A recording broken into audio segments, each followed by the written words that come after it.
कम से कम वहाँ दिन रात उसे और उसके पति को खरी खोटी सुनाने वाला तो कोई ना होगा, पर उसे इसी बात की चिंता खाए जा रही थी कि हवेली से चले जाने के पश्चात अपना और अपने पति का पेट कैसे पालेगी। दीदी, मुझे अलग होने में तो कोई परेशानी नहीं, पर हमारा गुजर बसर कैसे होगा? मुझे खुद की तो कोई परवाह नहीं, पर आपकी भतीजी और भाई का पेट कैसे पालेगा? नंदा बड़ी चपल थी, वह यही तो चाहती थी, सांप भी मर जाए और लाठी भी न टूटे। सामने खड़ी बहनों की तरफ देख उसने चेहरे पर कुटिल मुस्कान भरी, फिर दृढ़ता से कहा, तू अपनी नंदों को इतना निर्दयी भी मत समझ। हम में प्राण बाकी है अभी। आखिर मनोहर और हम सब ने एक ही माँ के कोख से जन्म लिया है, ऐसे ही थोड़ी ना छोड़ेंगे तुझे भूखे मरने को। एक काम करना, हमारे यहाँ आकर घर का काम काज कर जाना, मिलना जुलना भी लगा रहेगा और 4 पैसे भी मिल जाएंगे। फिर तू भी सिर उठाकर जी सकेगी कि मुफ्त की रोटियां नहीं तोड़ती, खटती है तब खाती है। मुझे पता है तू बहुत खुददार है ना? बोल बोल कि मैंने कुछ गलत कहा? नहीं दीदी, आप गलत कैसे कह सकती हैं, बिल्कुल सही कर रही हैं आप। श्यामा के मुंह से मायूसी भरे शब्द फूटे और अपने पति पर नजरें टिकाकर गोद में लेटी बेटी के सिर पर हाथ फेरकर गहरी सांस भरी। अगले कुछ ही दिनों में सारा सामान बगल वाले मकान में रखवा दिया गया। सामान क्या, सामान के नाम पर श्यामा के पास कुछ जोड़े कपड़े, बिछावन और मनोहर के टोकरी भर के खिलौनों से ज़्यादा कुछ न था। हवेली के नौकर चाकर मनोहर और उसके परिवार के साथ हो रहे इस अन्याय के जीते जागते गवाह थे, पर तीनों बहनों और उनके दबंग पतियों के भय से किसी में कुछ कहने की जरूरत न थी। छोटी मालकिन, मैंने पूरे घर की साफ सफाई करके इसे रहने के लायक बना दिया है। कोई भी ज़रूरत पड़े तो बेझिझक होकर कहना। जर्जर मकान को झाड़ पोंछ कर रहने लायक बना हवेली के सबसे पुराने नौकर बंशी ने कहा। उसने अपनी आधी से भी ज़्यादा जिंदगी हवेली की सेवा करते बिता दी थी।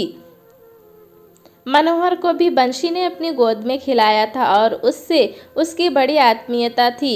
इतना दान पुण्य करने वाले राजवीर सिंह के हाथों अपने बच्चों में भेदभाव देखकर वह कुंठित था, पर जानता था कि कैसे तीनों बहनों की ओछी मानसिकता ने मनोहर की सुरक्षा के नाम पर उसे तथा उसके परिवार को लूटा था।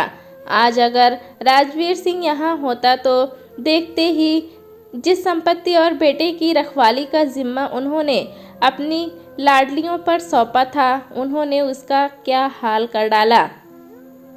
पर वे तो अपनी अर्धांगिनी संग सांसारिक जीवन त्याग कर ईश्वर की आराधना में निकले तो बैकुंठ लोक पहुंचकर ही दम लिए। मनोहर बाबू बड़े भोले हैं, इनका ख्याल रखना छोटी मालकिन। आपके सिवा इनका इस संसार में अब कोई नहीं। ज़रूर उन्होंने पिछले जन्म में कोई अच्छे कर्म किए होंगे जो उन्हें आपके जैसी पतिव्रता स्त्री मिली। श्यामा का मान बढ़ाते और उसे हिम्मत देते हुए बंशी ने कहा। वैसे बेटा, बुरा न मानो तो एक बात कहूँ? बंशी ने झिझकते हुए कहा। काका, मुझे बेटा कहते हो, फिर इतनी व्याकुलता क्यों? कहो जो भी कहना है, बेझिझक होकर कहो। बेटा, तुम्हारे साथ सबने मिलकर इतना अन्याय किया, फिर भी हर बेइज्जती चुपचाप सिर झुकाकर सह लेती हो।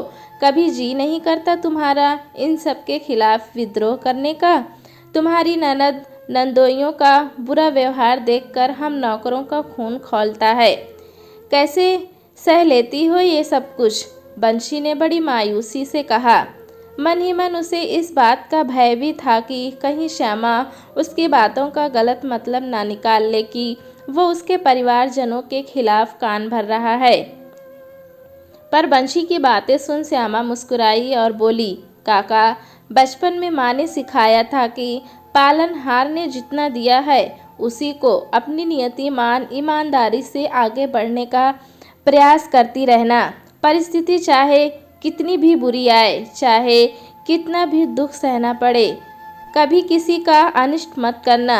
माँ का साथ तो बचपन में ही छूट गया, पर उसकी सिखाई बातें मैंने अब तक गांठ बांध रखी है। फिर ननद नंदोई भी कोई पराये थोड़ी हैं, वे भी तो अपने ही हैं ना। वे जैसे भी करते हैं वो उनका स्वभाव है, और मैं जो करती हूँ या चुपचाप सह लेती हूँ वो मेरा स्वभाव है। खैर हटाओ, मैं भी कहाँ अपनी ही बात लेकर बैठ गई। दरवाजे की चौखट पर खड़ा बंशी अभी श्यामा से बात कर ही रहा था कि भीतर कमरे से मनोहर के ठहाकर हंसने की आवाज़ आने लगी। दोनों भीतर कमरे में दाखिल हुए, जहां मनोहर अपनी बेटी के पास बैठकर खेल रहा था। पर ये क्या, कमरे में दाखिल होते ही श्यामा के होश उड़ गए। हाथों में जिंदा सांप पकड़े मनोहर उसके खिलवाड़ कर रहा था, और पास ही बिस्तर पर लेटी नौनिहाल अपने पांव इधर उधर हवा में लहरा रही थी। अपनी परवाह किए बगैर श्यामा ने तेजी से लपक कर मनोहर के हाथों से सांप को अलग किया। फिर लाठी के सहारे बंशी ने उसे घर से बाहर का रास्ता दिखाया। आज तो ये मुसीबत टल गई, पर पता नहीं आगे अभी और क्या क्या देखना बाकी था। भयभीत श्यामा अपनी बेटी को कलेजे से लगाकर फूट फूट कर बिलखने लगी। मत रो बिटिया, हिम्मत रख, जाखो राखी साइयाँ मार सके न कोई। साक्षात भगवान नीलकंठ रक्षा करेंगे तुम सबके प्राणों की। उसे स्मरण हुआ कि हवेली में सभी बहनें, जमाई और यहाँ तक कि अधिकांश गांव वाले भी श्यामा की बेटी को मनहूस कहते हैं। इस बारे में उसने श्यामा से कुछ कहना चाहा, पर हिम्मत ना हुई। जुबां पर आए शब्दों को भीतर ही दबाए वो हवेली वापस लौट आया, पर उसे कहाँ पता था कि श्यामा ने उसके मन की बात पढ़ ली थी। बिस्तर पर लेटी श्यामा दूध मुंह को निहारती हुई सोच रही थी कि क्यों लोग बिना किसी वजह से बेगुनाह के मत्थे कोई भी इल्ज़ाम मढ़ देते हैं। हे ईश्वर, ये कहाँ का न्याय है। कुछ दिन लगे श्यामा को अपने नए घर में रचने बसने में। अभाव ने कभी भी उसका दामन न छोड़ा। वैसे भी बचपन से ही उसने अभाव को जिया था। विकट परिस्थितियों में गुजर बसर करना, घर चलाना उसे बखूबी आता था।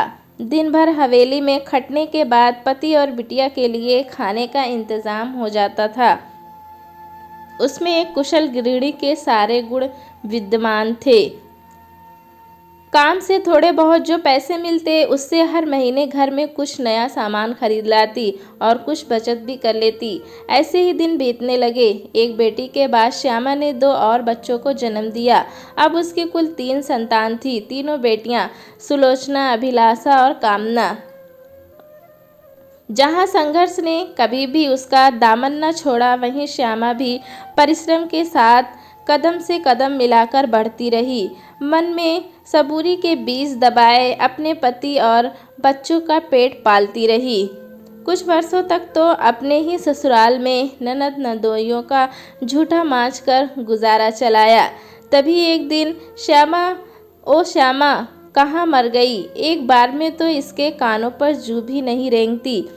आईने के सामने बैठकर अपने बाल संवारती बड़ी ननद नंदा ने गला फाड़कर आवाज़ लगाते हुए पुकारा, जी दीदी, बुलाया मुझे। साड़ी के पल्लू में अपने गीले हाथ पोंछते हुए श्यामा कमरे में आई और बोली, उफ, दूर हट, क्या हालत बना रखी है अपनी। तुझे देखकर लगता है कि नहीं कि तू इस खानदान की बहू है। अच्छा सुन, हम बहनें कुछ दिनों के लिए शहर जा रही हैं। पति घर पे ही रहेंगे। तू उनके खाने पीने का ख्याल रखना। अपने उस पगले पति में मत खो जाना। समझ में आया कुछ मैं क्या कह रही हूँ? अपने गले में पहने नौलखा हार को देखकर खुद पर इतराती हुई नंदा बोली, जी दीदी, मैं समझ गई। आप बिल्कुल चिंता ना करें। मैं उन्हें ज़रा भी तकलीफ़ नहीं होने दूंगी। आप सब आराम से जाइए। मन में दबे कष्ट, अभाव, सबूरी को मुस्कान रूपी भद्रा में बदलकर श्यामा ने कहा, हाँ चल ठीक है, जा अपना काम कर। तीनों नंदों की अनुपस्थिति में श्यामा ने नंदोइयों की सेवा में कोई कोर कसर न छोड़ा।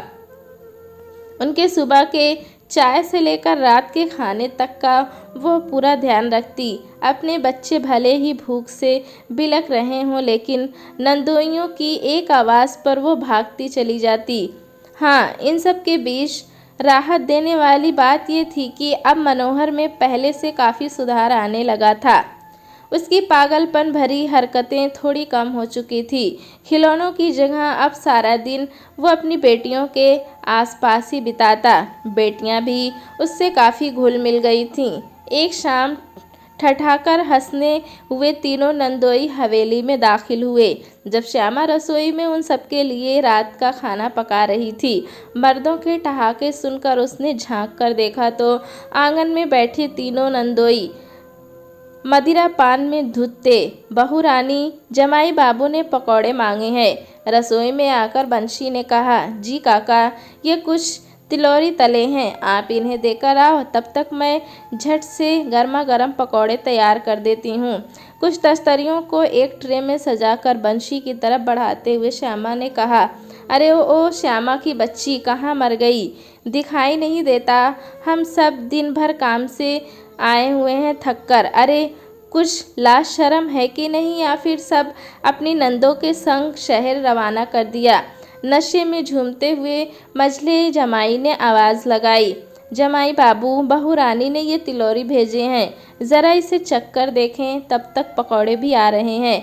तश्तरियों को टेबल पर रखते हुए बंशी ने बताया, तिलौरी ये किसने मांगा? साले बुढ़े, तुझे सुनाई कम पड़ता है क्या? मैंने पकौड़े लाने को कहे हैं ना, उठा कर ले जा इसे। आंखें दिखाते हुए बड़े जमाई ने कहा, जो नशे में धुत होने की वजह से ठीक से बैठ तक नहीं पा रहा था। एक बार चक्कर तो देखिए बाबू, बड़े अच्छे लगेंगे। चेहरे पर मुस्कान बिखेर कर बंशी ने कहा, जितना कहता हूँ उतना सुन, हम पर हुक्म चलाने की कोशिश मत कर। मझला जवाई चिल्लाया। तभी मझले जवाई ने प्लेट में रखे तिलौरी को उठाकर मुंह में डाला, जो काफ़ी स्वादिष्ट बने थे। ठीक है, तुम जाओ यहाँ से और श्यामा को बोलो कि जल्दी पकोड़े तलकर लाएगी। एक एक करके सभी तिलौरी के टुकड़े उठाकर खाने लगे। कैसे हैं, अच्छे बने हैं क्या? बड़े जमाई ने मझले से पूछा, जिस पर उसने हामी सिर हिलाकर दिया और देखते ही सबकी तश्तरियाँ खाली हो गईं। तभी हाथों में ट्रे लिए श्यामा आई और सबके तश्तरियों में पकौड़े डालती हुई बोली, भैया जी, ये रहे आपके पकौड़े।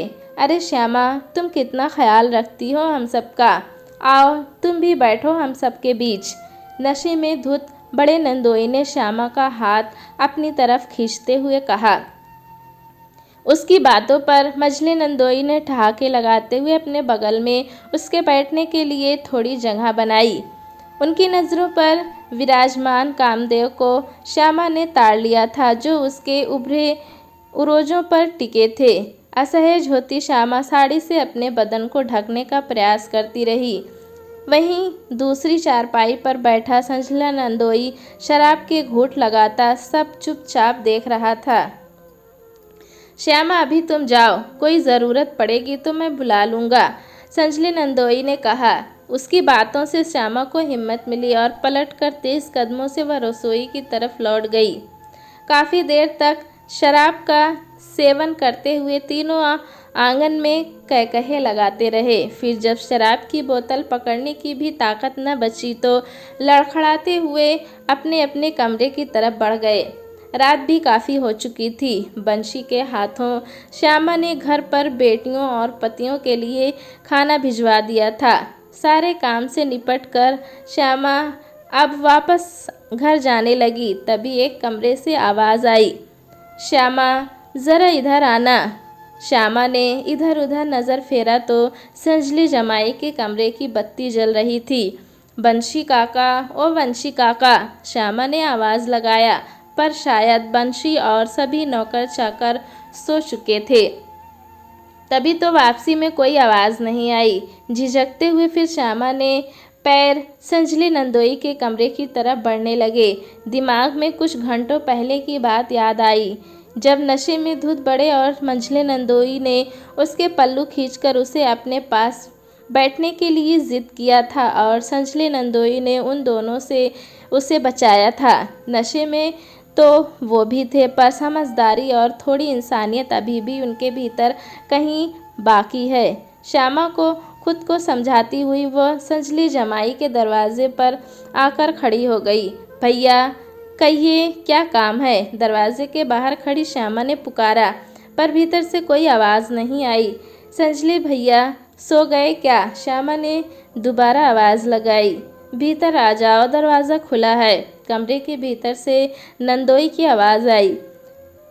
थोड़ी झिझक के साथ श्यामा ने अपने पैर कमरे के भीतर रखे, फिर शर्मा कर अपनी नज़रें नीची कर ली। आंखें मूंदे संजला नंदोई बिस्तर पर खुले बदन पड़ा था।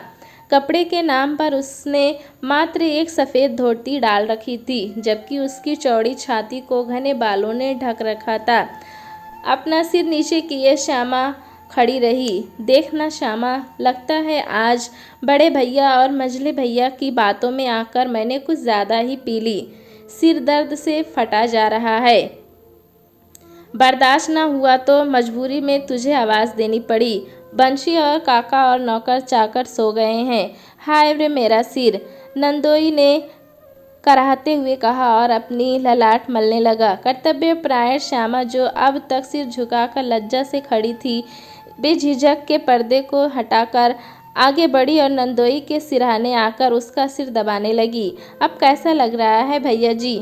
आंखें मूंदकर आप सोने का प्रयास करो, सुबह तक दर्द चला जाएगा, श्यामा ने कहा और पूरी तन्मयता से उसका सिर मलने लगी। अनायास ही उसकी नज़रें बिस्तर पर लेटे मंझले नंदोई की चौड़ी छाती से जा टकराई। फिर भीतर तक सिहर कर वो अपनी नज़रें परे कर लेती। वहीं संजला नंदोई, जो आंखें मूंदे सोने का बहाना कर रहा था, वो मन ही मन प्रसन्न था, क्योंकि उसे उसकी तरकीब पूरी होती दिख रही थी। श्यामा के हाथों का स्पर्श पाकर उसके बदन में खून के संचार बढ़ने लगा था। श्यामा, जी भैया जी, एक बात पूछूं? हाँ पूछिए। नहीं, तुम मुझे गलत समझोगी। गलत क्यों समझूंगी? आप कोई पराये घर के थोड़े हैं, अपने ही है ना। आप बेझिझक होकर पूछिए। नहीं, मैं सोच रहा था मनोहर तो ठहरा मंद बुद्धि वाला पागल। देखो, तुम मेरी बातों का दिल पे मत लेना।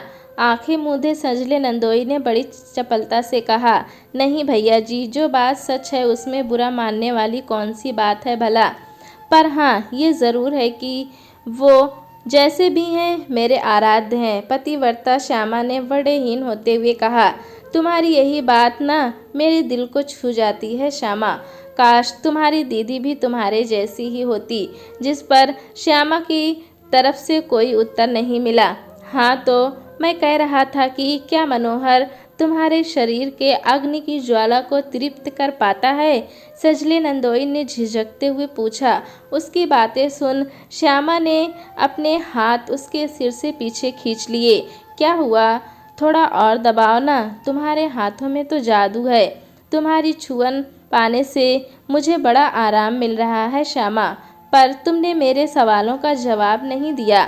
अपनी एक आंख खोलकर सजले नंदोई ने सिर के ऊपर निगाह फेरी, जहां श्यामा बिल्कुल मूर्त अवस्था में खड़ी दिखी। श्यामा, क्या हुआ? मेरी बातें बुरी लगती है तुम्हें, लेकिन ये तो सच है ना। ठीक है, उससे तुम्हें 3 बच्चे हैं, पर तुम्हारा जी नहीं करता कि एक पूर्ण मस्तिष्क वाला मेरे जैसा बलशाली मर्द तुम्हें दैहिक सुख दे पाता, जो मनोहर भैया से तुम्हें कभी नहीं प्राप्त हुआ। श्यामा का हृदय जैसे समुद्र सा हिलोर मारने लगा था और वो पसीने से तर-तर हो चुकी थी। सजले नंदोई ने सच ही तो कहा था। आज तक श्यामा कभी भी अपने विक्षिप्त पति संग तृप्त नहीं हो पाई थी। भीतर के प्रेम प्रवाह को मनोहर संग बुझाने का उसने हर बार प्रयास तो किया, पर अधूरी ही रह गई। लेकिन स्त्री होकर भी वो पुरुषों से ज़्यादा बलवान थी। तभी तो काम क्रीड़ा को कभी भी उसने अपनी दहलीज नहीं लांघने दिया, आज भी नहीं लांघने देगी।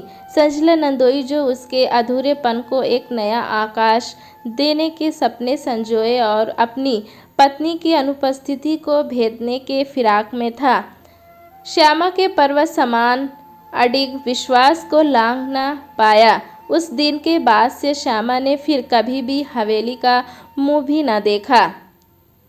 बंशी और बाकी नौकर चाकर ने लाख मिन्नतें की, नंदों ने भी बुलावा भेजा, पर वो टस से मस ना हुई। न ही नंदोइयों के खिलाफ एक शब्द भी मुंह से निकाले। श्यामा के बिना मनोहर भी कभी उस हवेली में दाखिल ना हुआ।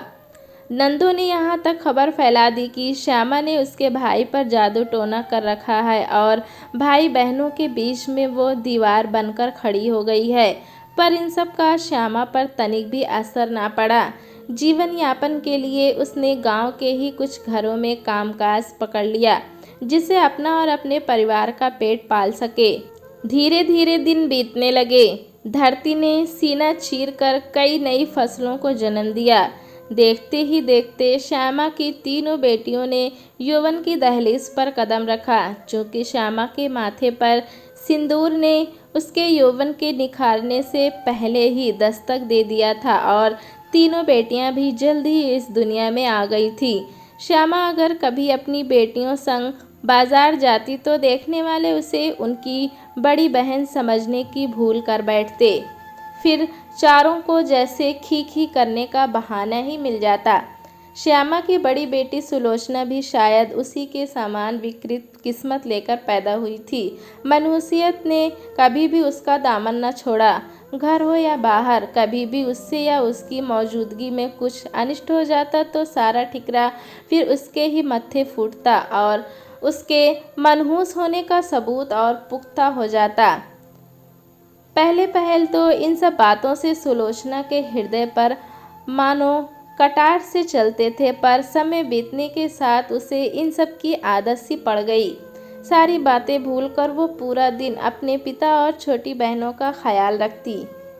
घोंघो रानी कितना पानी, सुपली भर पानी, सुपली भर पानी। श्यामा ने घर में प्रवेश किया तो तीनों लड़कियां खेलने में मगन थीं। तुम लड़कियों के पैरों में घिरनी लगी है क्या, जो कभी भी एक जगह नहीं टिकते? जब देखो तब इधर उधर कूदती फांदती रहती हो। ब्याह करके ससुराल जाओगी तो नाक कटाओगी मायके वालों का। क्या कहेंगे ससुराल वाले कि माँ ने कोई सहूर नहीं सिखाया? फर्श पर बैठ दीवार के सहारे सिर अड़ाकर श्यामा ने कहा और साड़ी के पल्लू से चेहरे का पसीना पोंछने लगी। मंझली बेटी अभिलाषा अपना खेल छोड़ माँ के करीब आई और उसके गोद में सिर रखकर आंखें उचकाते हुए पूछा, लगता है किसी को घर से भगाने की फिराक में हो, यही बात है ना? चल परे हट, गर्मी ने हालत खराब कर रखा है और तू कहाँ मेरे गोद में घुसी आ रही है?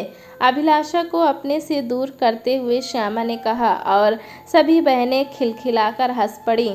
माँ का पसीने से बुरा हाल देख सुलोचना ने मटके से एक गिलास ठंडा पानी निकाला और उसकी तरफ बढ़ने लगी, पर गिलास उसके हाथों से जा छूटा और पास बैठी संजली बहन कामना का सलवार गीला हो गया।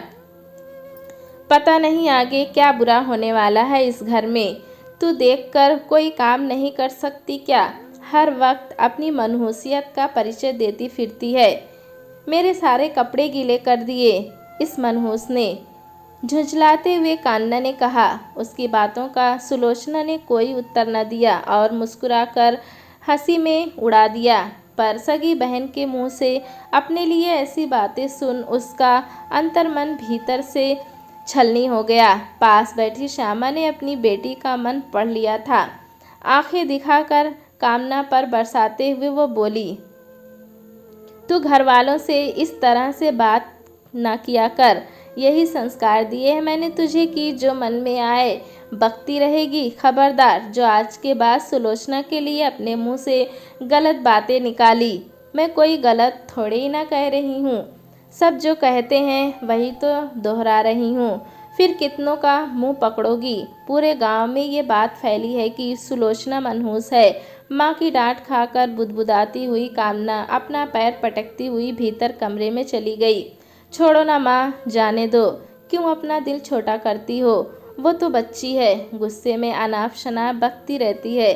देखो मुझे कुछ हुआ क्या? लो पानी पी लो। झूठी मुस्कान चेहरे पर बिखेरते हुए सुलोचना ने कहा, पर उसके आंखों में उभरे आंसू मोती उसके व्याकुल हृदय का प्रमाण दे रहे थे। अपनी माँ के ललाट पर फैले पसीने की बूंदों को पोंछते हुए सुलोचना बोली, तो मेरे लिए इतना परेशान मत हो माँ। मुझे भगाने की इतनी जल्दी क्यों पड़ी है तुझे?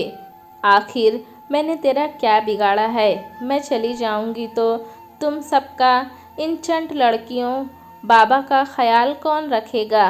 कहते हुए सुलोचना के आंखों से आंसू जमीन पर आ लुढ़के। बेटियां तो होती ही हैं पराया धन, आज नहीं तो कल तेरे हाथ तो पीले करने ही पड़ेंगे। दुनिया भले ही तुझे मनहूस कहे, पर मुझे पता है तेरे गुण तीनों लोकों में मेरा नाम रोशन करेंगे। अपनी लाडली के सिर पर हाथ फेरते हुए श्यामा ने कहा। तभी भीतर कमरे से मनोहर की पुकार सुन श्यामा उठकर चली गई। काफ़ी देर वहीं बैठ शून्य को निहारते हुए सुलोचना अपनी ही किसी पारलौकिक दुनिया में खोई रही। सुलोचना अपनी माँ के कोख से मनहूस पैदा हुई थी या नहीं, इसका कोई प्रमाण तो नहीं है मौजूद, पर इस बात से भी कतई इनकार नहीं किया जा सकता कि हर तरफ फैले उसकी मनहूसियत के चर्चे ने उसकी ज़िंदगी पर मनहूस होने का ठप्पा ज़रूर लगा दिया था। यही वजह थी कि श्यामा के कई प्रयासों के बावजूद भी अब तक सुलोचना का विवाह तय न हो पा रहा था। एक दिन बाजार से एक बड़े से डोंगे में श्यामा खाने का कुछ सामान लेकर आई और मझली बेटी अभिलाषा की तरफ बढ़ा दिया। अभिलाषा ने डोंगे में झांक कर देखा तो मुंह में पानी भर आए। उसमें गर्मा गर्म इमरती, जलेबी, समोसे और मिठाइयाँ थीं, जिसकी खुशबू पूरे घर को महकाने लगी थी। उसके लपलपाती जीभ देख श्यामा ने झुंझलाते हुए कहा, चटोरी कहीं की, उसमें से एक भी हाथ ना लगाना, वो सब मेहमान के लिए हैं। आज सुलोचना दीदी को देखने के लिए पास वाले गांव के बिरजू अपने बेटे के साथ आ रहे हैं। हे ईश्वर, मेरी बेटी के नसीब खोल दे, तुझ पर असली घी वाले मोतीचूर के लड्डू का भोग लगाऊंगी। वो सब करने से कुछ ना होगा माँ। कुछ लोग अपनी किस्मत की सारी लकीरें मिटवा कर इस धरती पर आते हैं। सुलोचना दीदी भी उन्हीं में से एक हैं। संजली बेटी कामना ने व्यंग करते हुए कहा और श्यामा ने उसे घूर कर देखा। ऐसे क्यों देखती हैं? कोई गलत बात थोड़ी ही ना कह रही हूँ। जो देखती आ रही हूँ वही तो बता रही हूँ। ठीक है, तू भीतर जा, आंखें दिखाकर श्यामा ने ऊंची आवाज़ में कहा और कमरे की साफ सफाई में जुट गई ताकि उसे मेहमानों के आओ भगत लायक बनाया जा सके। उसी दिन दोपहर बाद श्यामा जिस गांव में रहती थी, वहां रहने वाले तो छोड़िए, चोर उचक्के तक से सभी भली भांति परिचित थे। कभी कोई नया मेहमान गांव की सीमा पर कदम रखता तो पूरे गांव को मालूम हो जाता। आज भी दो मेहमान गांव की सीमा में दाखिल हुए। बिरजू और उनका पुत्र विनयधर 25 कोस दूर बसे एक गांव से आए हुए थे। दोस्तों, कहानी कैसी लगी हमें कमेंट में ज़रूर बताएं। चैनल पे नए हैं तो एक लाइक और सब्सक्राइब करना ना भूलें।